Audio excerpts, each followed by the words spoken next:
સજ્જનો,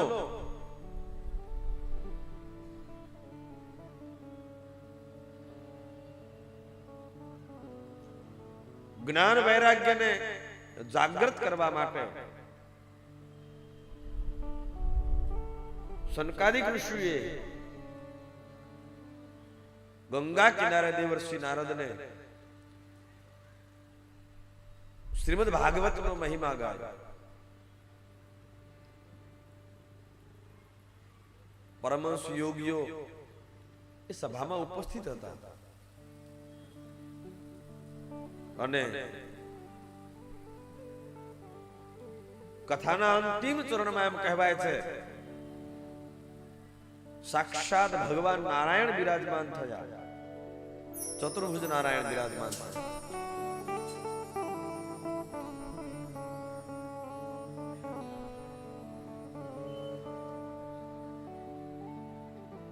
ભગવાને ઋષિઓને કહ્યું કે આપ માંગો. ઋષિએ શું માંગ્યું? પદ્મ પુરાણના મહાત્મયમાં એવું સ્પષ્ટ કહેવામાં આવ્યું છે કે ઋષિઓ કહે છે, હે નારાયણ, બીજું કહે જોઈતું નથી,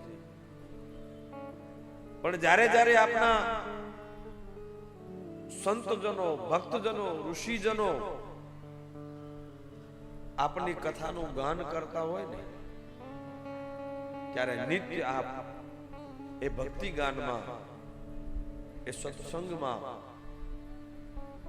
ઉપસ્થિત રહો.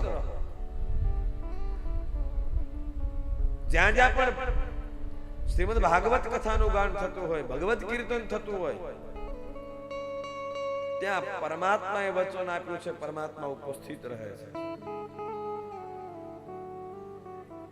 એટલે તો નારદને કહ્યું, નાહમ વસામિ વૈકુંઠે યોગી નામ હૃદયેત ન મદ ભક્તાયત્ર ગાયંત્રી તત્ર તિષ્ઠામિ નારદ.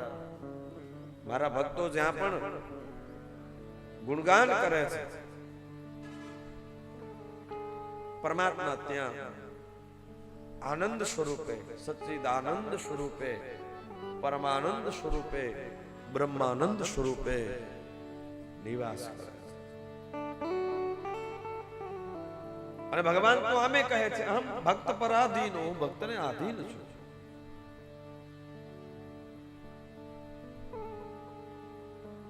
એટલે ભક્ત પણ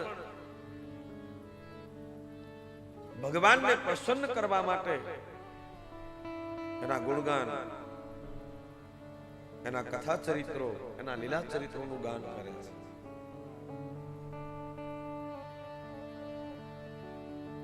એટલે ભાગવતનો મહિમા દિવ્ય છે. કોણ ગાઈ શકે એનો મહિમા? એકાદશ સ્કંદમાં ભગવાનના મહિમાનું ગાન કરતા કહેવામાં આવ્યું, યોવ અનંતસ્ય ગુણાનંતા. હે મારા નાથ, આપનો મહિમા અનંત છે, એના કરતા પણ આપની કથાનો મહિમા, આપણા ગુણગાનનો મહિમા એનાથી પણ અનંત છે.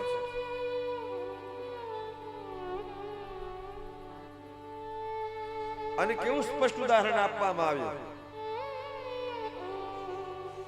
આ ધરતીના એક એક કણને માનો કે કદાચ શક્ય બની શકે કે કોઈ એવા યંત્ર નીકળે કે તમે એક એક ધરતીના કણને ગણી શકો.